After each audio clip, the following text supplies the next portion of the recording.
우리 레위기 25장 8절에서 12절 말씀 우리 같이 한 절씩 교독하겠습니다. 제가 8절 읽습니다. 너는 7 안식년을 계수할지니 이는 7년이 7번인즉 안식년 7번 동안 곧 49년이라.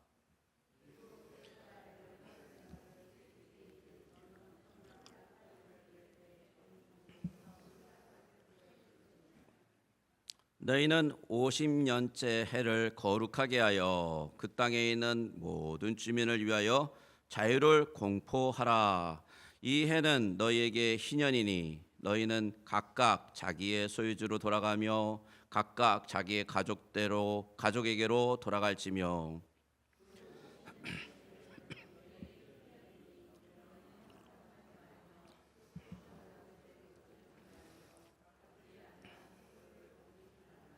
12절 같이 읽겠습니다. 시작. 이는 희년이니 너희에게 거룩함이니라. 너희는 밭의 소출을 먹지 말라. 아멘. 잠시 기도하겠습니다. 하나님, 2025년 첫 주일을 주님 앞에 예배드리게 해주심을 감사합니다. 주의 은혜의 해, 주의 은혜의 year에 대해서 오늘 말씀을 나눕니다. 신년을 통하여 우리에게 주시고자 하는 말씀을 우리가 듣기 원합니다.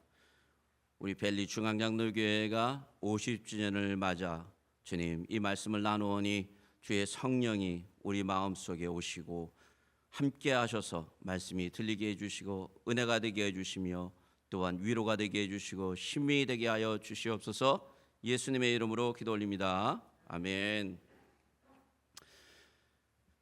이번 연도가 50주년입니다. 우리 교회가 설립되신 지 50주년. 50주년은요 성경에서 굉장히 중요한 의미가 있습니다. 금방 나눴듯이 희년이 돌아왔습니다. 희년. 네. 물론 우리가 구약에 살진 않지만 이 희년의 의미는 사실 신약 예수님과 긴밀하게 연관되어 있습니다. 그래서 오늘 이 말씀을 같이 새해 첫 주일 2025년 우리 교회가 50년 된 주일 첫 주일에 나누려고 준비한 것입니다. 혹시 베일 본드를 다 들어보셨죠? 다 아시는 거죠? 보증금입니다. 요즘 시대에 갑자기 법적으로 구속을 당하거나 보석금이 필요할 때 상업적으로 보석금을 빌려주는 것을 베일 본드라고 합니다. 갑자기 몇만 불, 몇십만 불의 돈을 보석금으로 낼 수 있는 사람이 어디 있습니까? 그러니까 보증금 회사가 이 일을 대신하는 것이죠. 요즘 세상에서도 갑자기 당하는 어려운 사건들은 삶 전체를 흔들어 놓을 수 있기 때문에 그것을 위급한 상황에 넘어갈 수 있게끔 누군가 보증을 해주고 돈을 빌려주는 것이죠. 이렇게 어려울 때는 급전이 필요한 경우에 찾아갈 수밖에 없는 것이 이 베일 본드를 해주는 그런 회사들입니다. 물론 이자율이 만만치 않죠. 너무나 비쌉니다. 자, 그런데 이것이 요즘의 문제만 그랬느냐? 아닙니다. 전 세계, 전 인류 모든 시대의 문제가 바로 이런 문제들이 닥친 것이죠. 갑자기 닥치는 사건이나 뜻하지 않는 사고에 의해서 배상금을 물어낼 때 어쩔 수 없이 자신의 것을 다 팔거나 뭐를 보증 납히거나 그렇게 해야 된다는 것이죠. 이스라엘 백성들이요 모세를 통해서 출애굽을 하고 나서 이제 가나안 땅으로 들어가서 살 때에도 수많은 여러 가지 사건들과 사고 속에서 살게 되었다라는 것이죠. 특히 농경 사회, 이 목축을 하던 이 사회에 어떤 부를 축적하거나 자신이 미래에 당할 어떤 사고와 사건을 충분히 막아낼 만큼 그렇게 준비한 사람은 거의 없었다라는 거죠. 1년 농사 지어서 1년 먹고 그렇게 살았는데요. 어떻게 그걸 준비하겠습니까? 특별하게 부자인 사람 외에는 거의 어렵다라는 것이죠. 그럼 가나안 땅에 들어가서 살았던 이스라엘 백성들이 갑자기 이런 어려움을 당했을 때 어떻게 해결해 나갔을까요? 갑자기 가족의 어떤 한 분이 불치병에 걸렸어요. 그래서 돈이 그냥 계속 들어가는 거예요. 갑자기 자기가 돌보던 양떼에 그냥 진드기 병충해로 인해서 가축들이 싹 죽었습니다. 어떻게 합니까? 아니 몇 해 동안 추수와 수확을 할 수 없었을 때는 어떻게 됩니까? 여러 가지 이 캐타스트로피하 같은 이런 참사와 사고와 사건들을 예측해 볼 수 있지 않습니까? 성경에는 그런 얘기들이 종종 나오고요. 이럴 때 이스라엘 백성들은 자신들의 마지막 보류를 써요. 자신들이 가지고 있는 이 땅에 이용할 권리를 다른 사람에게 파는 것입니다. 자, 제가 분명히 말씀드렸습니다. 땅을 파는 게 아니라 땅을 팔지 않고 땅의 사용 권리를 판다고 얘기했습니다. 이게 중요합니다. 나중에 이제 나눌 거예요. 레위기 25장 14절에서 16절 말씀 우리 같이 한번 읽어볼까요? 시작. 내 이웃에게 팔든지 내 이웃의 손에서 사든지 너희 각 사람은 그의 형제를 속이지 말라. 그 희년 후에 연수를 따라서 너는 이웃에게서 살 것이요 그도 소출을 얻은 연수를 따라서 내게 팔 것인즉 연수가 많으면 너는 그 값을 많이 매기고 연수가 적으면 너는 그것의 값을 적게 매길지니 곧 그가 소출을 다소를 따라서 내게 팔 것이라. 자, 어떻게 보면 땅을 파는 것 같은 그런 얘기가 진행되지만 실제로 이 내용을 자세히 읽어보면 땅의 소출에 대한 값을 흥정하고 있어요. 그죠? 희년은 항상 일정합니다. 희년은 50년마다 탁탁탁 돌아오잖아요. 그런데 희년에 가까울수록 땅의 가치가 얼마밖에 소출을 하지 않으니까 저렴해지는 거예요. 그런데 희년의 이외로 멀어질수록 어떻게 됩니까? 이 땅의 가치가 올라간다는 거죠. 왜냐하면 거기에서 나오는 소출이 그동안 많아지니까요. 그러나 땅은 팔지 못합니다. 땅은 왜일까요? 하나님께서 땅의 매매를 금지하셨기 때문입니다. 레위기 25장 23절 같이 한번 읽어보겠습니다. 시작. 토지를 영구히 팔지 말 것은 토지는 다 내 것임이라 너희는 거류민이요 동거하는 자로서 나와 함께 있느니라. 예. 레위기 25장 23절이 없네요. 제가 읽어봐 드리겠습니다. 다시 한번. 토지를 영구히 팔지 말 것은 토지는 다 내 것임이라 너희는 거류민이요 동거하는 자로서 나와 함께 있느니라. 토지를 팔지 말라고. 왜요? 토지를 왜 팔지 말라 그랬습니까? 토지는 누구 거예요? 하나님의 것. 네. 하나님께서 자신의 것을 이 땅을 이스라엘 백성들에게 각 지파에게 나누어 주셨어요. 12지파에게 쫙 나눠주잖아요. 가나안 땅에 이스라엘 백성이 들어갔을 때 여호와서를 통하여 정복 전쟁이 일어나고 땅이 쫙 나눠지잖아요. 12지파로. 왜 그렇게 나눠주었을까요? 왜 하나님 거라고 그렇게 여기에 선언하신 걸까요? 그것은 근원적 자유를 보장해 주기 위해서 그러신 거예요. 근원적 자유.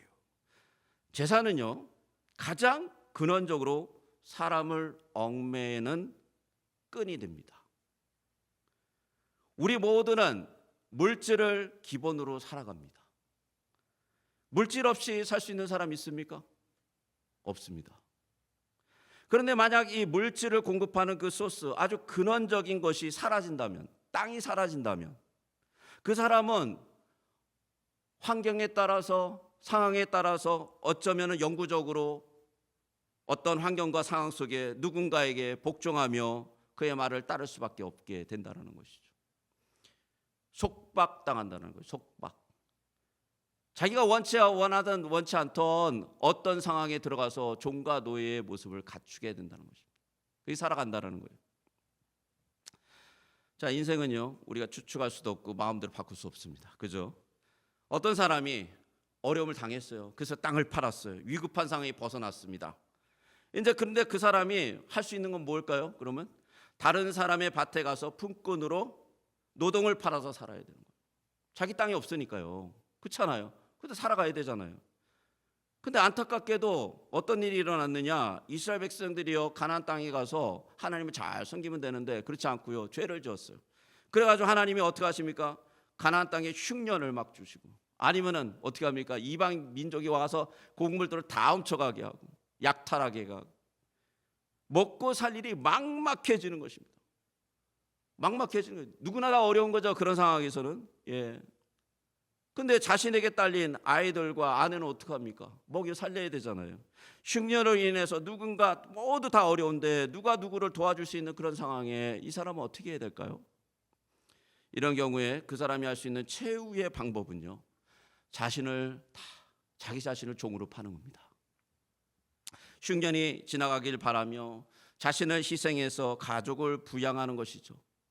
여러분, 이렇게 할 수 있었던 것은, 종으로 이렇게 팔린 사람은 노예가 아니라 품꾼과 같이 대접하라라는 하나님의 말씀이 있기 때문에 그래도 이런 일이 가능한 겁니다. 여러분, 노예는요 어떤 상태죠? 노예는 주인에게 그 생사가 달려있는 사람들이 노예잖아요. 그잖아요. 그건 아주 위험한 거죠. 목숨이 왔다 갔다 하는 거예요. 그런데 품꾼은 어떻게 합니까? 품꾼은 employer의 관계란 말이죠. 아직도 조금 안전한 관계죠. 모든 이스라엘 백성들은 다 하나님의 종이에요. 어느 누구의 종이 되거나 노예가 될 수가 없다라고 하나님이 선포하셨습니다. 레위기 25장 42절, 43절, 55절을 같이 읽겠습니다. 시작. 그들은 내가 애굽 땅에서 인도하여 낸 내 종들이니 종으로 팔지 말 것이라. 너는 그를 엄하게 부리지 말고 네 하나님을 경외하라. 이스라엘 자손은 나의 종들이 됨이라. 그들은 내가 애굽 땅에서 인도하여 낸 내 종이요 나는 너희의 하나님 여호와니라. 금방 말씀드린 대로죠. 종으로 팔 수 없게 되어 있어요. 자, 왜 이런 법을 정하셨을까요? 이것은 희년을 선언하는 말씀과 똑같아요. 그것은 인간의 가장 근본적인 근원적인 자유를 보장해 주기 위해서요. 자유. 참 자유인으로서 사회적 기반을 이스라엘 백성들 안에 규례 안으로 숨겨놓으시고 명령하시고 지키라 그러는 거예요. 왜? 참 자유를 지키기 위해서. 이런 하나님의 큰 은총과 은혜는 바로 이 희년의 그 결정을 보여줍니다. 그 절정을 보여줘요.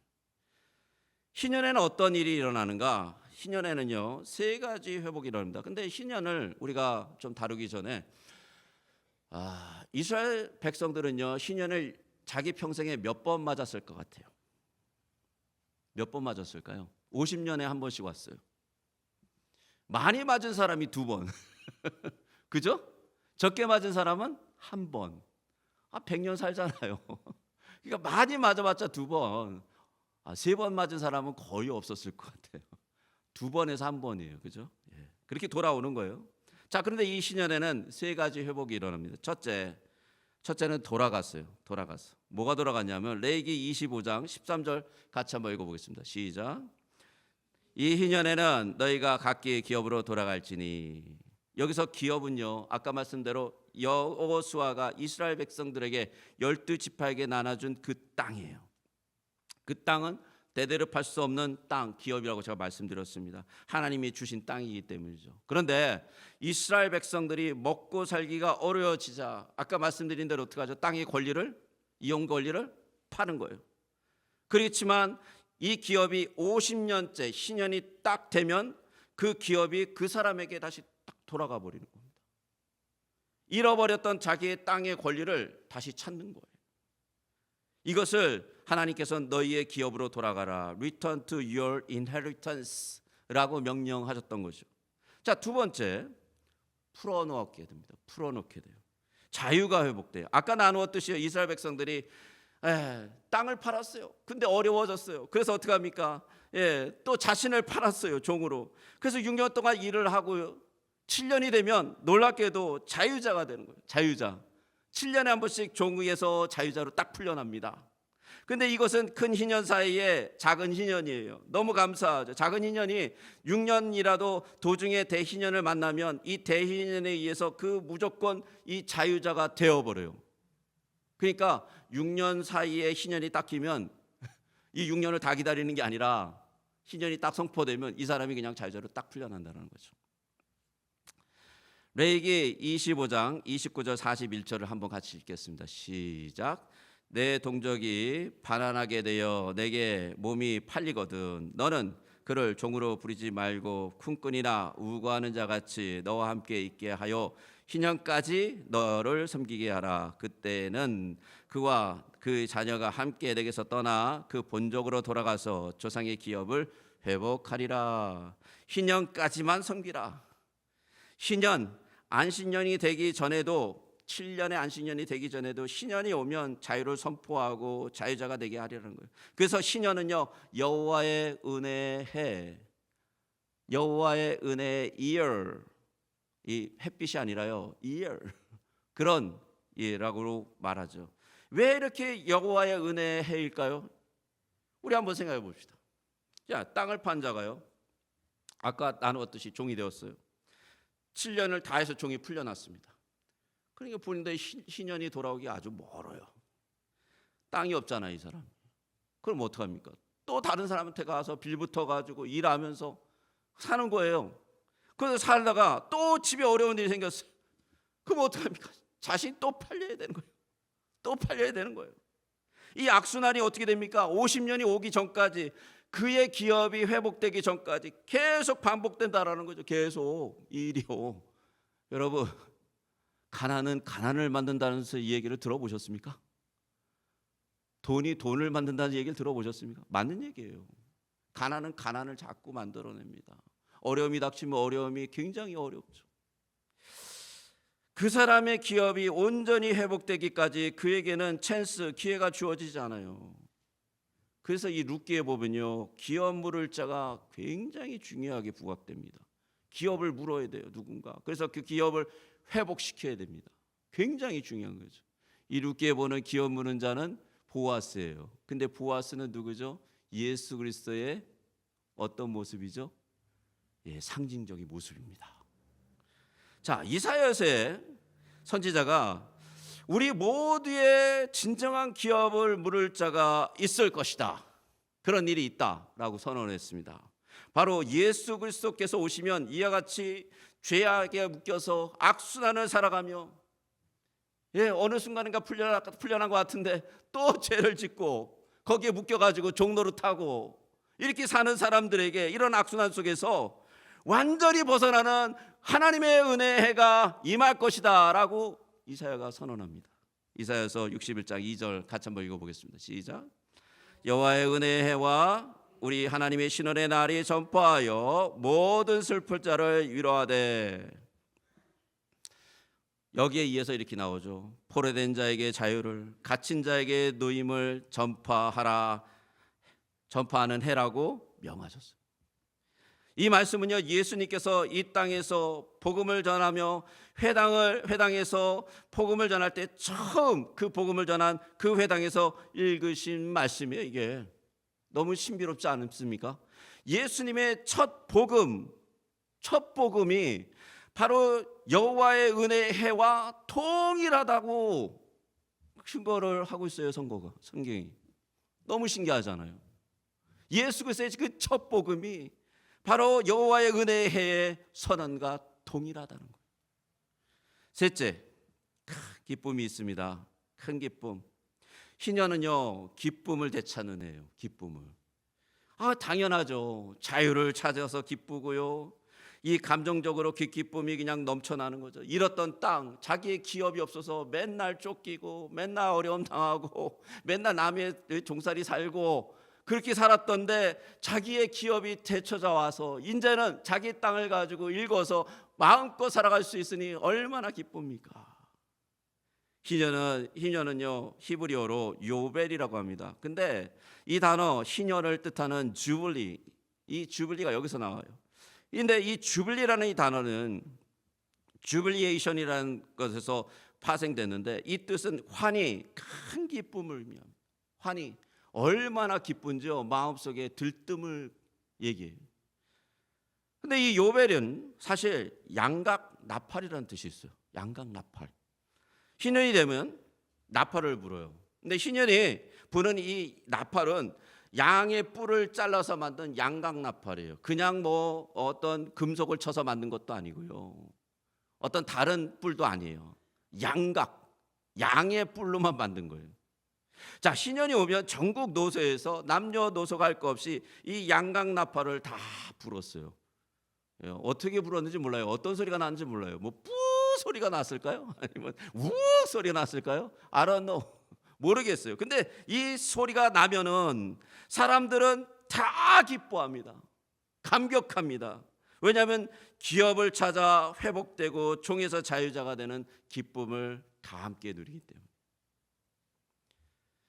자, 그런데요, 이렇게 기쁜 날인데, 이렇게 충만한 날인데, 이렇게 자유가 주어지는 날인데, 그리고 잃어버렸던 기업과 권리를 찾는 날이고 정말 감사한 날인데, 이 날의 시작이 범상치 않게도 가장 거룩하고 가장 겸비하고 가장 신중하게 시작돼요. 이 날이. 이 신년의 시작은 그날에 언제 시작됩니까? 대속일에 시작돼요. 대죄속일, 대속일. The Day of Atonement라고 그랬죠. 대죄속일, 속죄일. 왜 신년의 시작이 왜 대속죄일에 시작될까요? 신년의 진정한 도래는 예수 그리스도의 속죄에 있기 때문이에요. 그렇기 때문에 그날에 신년이 선언되는 겁니다. 레위기 25장 9절을 한번 읽어볼까요? 시작. 7월 10일은 속죄일이니 너는 나팔 소리를 내되 전국에서 나팔을 크게 불며. 신년의 시작이요 7월 10일인데 이게 대속죄일이에요. 용키르프라는 날이죠. 신년의 선포는 대속죄일로부터 시작되는 거예요. 대속죄일은 대제사장이요 제사를 드리는 날인데 5가지 큰 의미가 있죠. 그 안에 첫째는 겸비의 날입니다. Day of Humiliation. 대제사장이 화려한 의복을 다 벗어요. 그때는 속죄를 해야 되기 때문에 일반 제사장 복으로 갈아입고 지성소로 들어가요. 스스로 굉장히 낮아집니다. 원래 대제사장들은 여기서 에봇이 달려있는 거룩한 옷, 화려한 옷을 입습니다. 근데 그 대속죄일에는 그걸 벗어버립니다. 둘째, 죄의 전가하는 날입니다. The Day of Imputation. 제사장이 속죄일이 되면 염소 2마리를 데려다가 한 마리는 아사셀이라 그래서 머리를 안수해서 이스라엘 백성들이 지닌 모든 죄, 1년 동안 지었던 죄를 전가하여 광야로 내보내버립니다. 죄가 떠나는 날이에요. 백성들의 모든 죄를 염소에 전가해서 떠나가는 것입니다. 대속죄일이죠. 셋째, 대표로 속죄하는 날입니다. The Day of Representation. 대제사장이 이스라엘 백성들을 대표해서 지성소로 들어가서 염소 한 마리를 그 한 마리 남은 걸 잡아서 그 피를 속죄소 위에 7번 뿌려서 그 죄를 이 백성의 죄를 다 용서받는 날이에요. 1년에 딱 한 번 있는 날입니다. 네 번째는요, 죄사함의 날이에요. Day of Purification. 속죄일은 백성들이 1년 동안 지었던 모든 죄에 대해서 청결함을 받는 날이에요. 그 죄 모든 것이 어떠한 죄도 상관없어요. 그때는 1년에 딱 한 번 완전히 깨끗하게 뭐가 되는 거죠? 리셋되는 날이에요. 리셋. 거룩하게 회복되는 날이에요. 여러분 생각해 보십시오. 어떤 사람은 죄를 가지고 1년 동안 고민하지 않습니까? 내가 이런 큰 죄를 졌는데 생각만 해도 끔찍하고 생각만 해도 어렵고 마음이 답답하고. 그런데 그날에 대제사장이 거기 들어가면요, 자기의 죄가 거기에 같이 가서 죄를 용서받는다는 거죠. 고통에서 회복이 되는 거죠. 자기의 그 어려운 마음에서 풀려나는 것입니다. 굉장한 날이죠. 5번째, 이 날은요 통회하는 날입니다. Day of Contrition.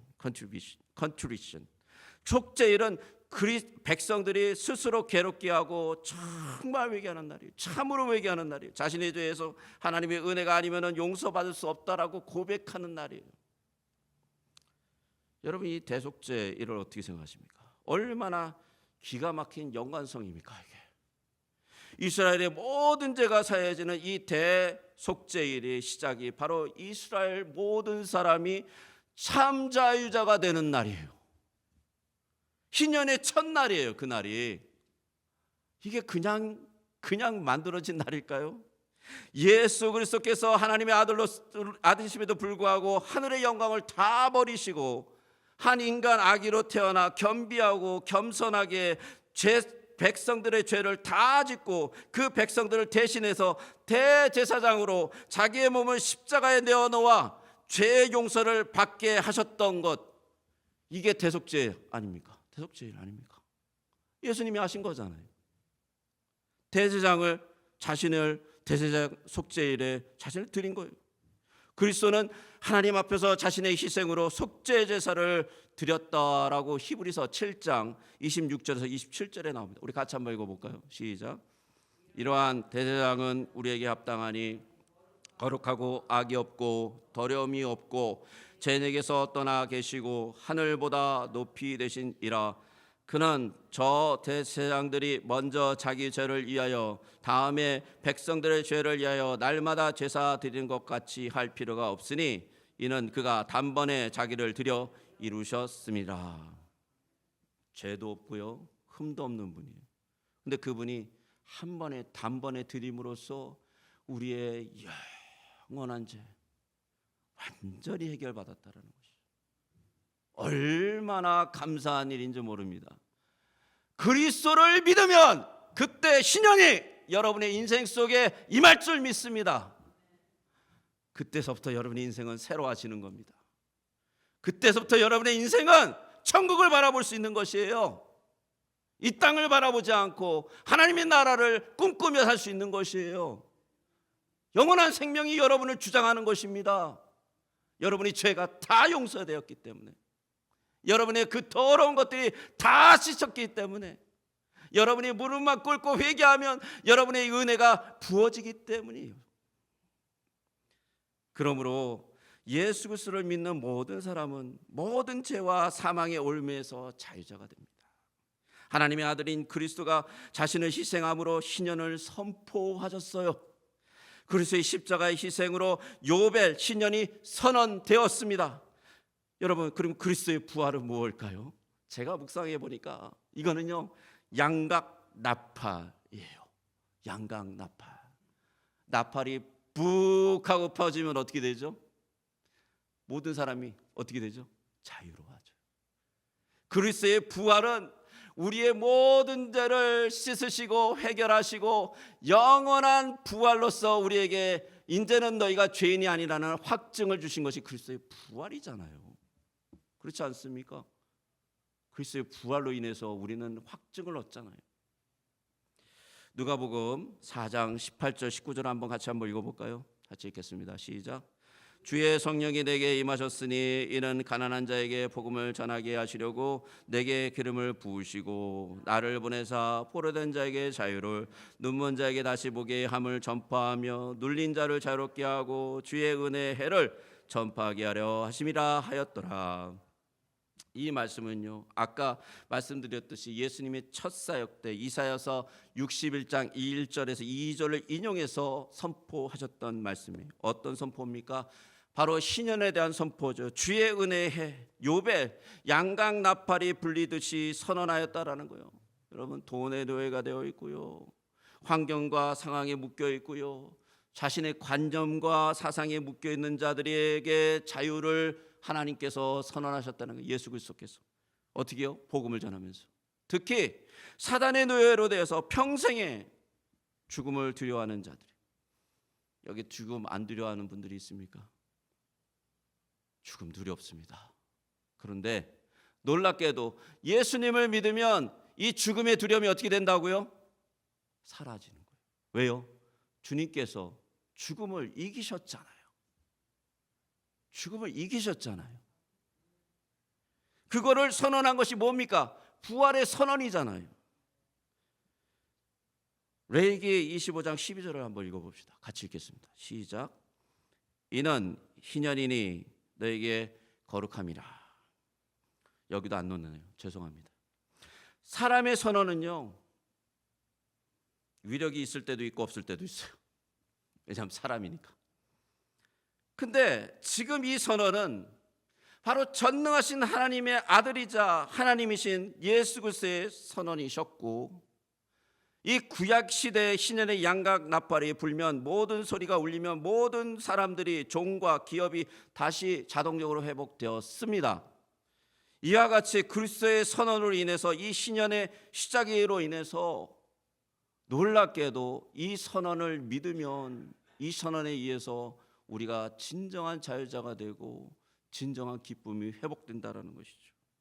그리스도의 희생으로 신년이 완성되었습니다. 그리스도의 부활로 이 생이 완성되었습니다. 누가복음 4장 20절 21절을 한번 같이 읽어보겠습니다.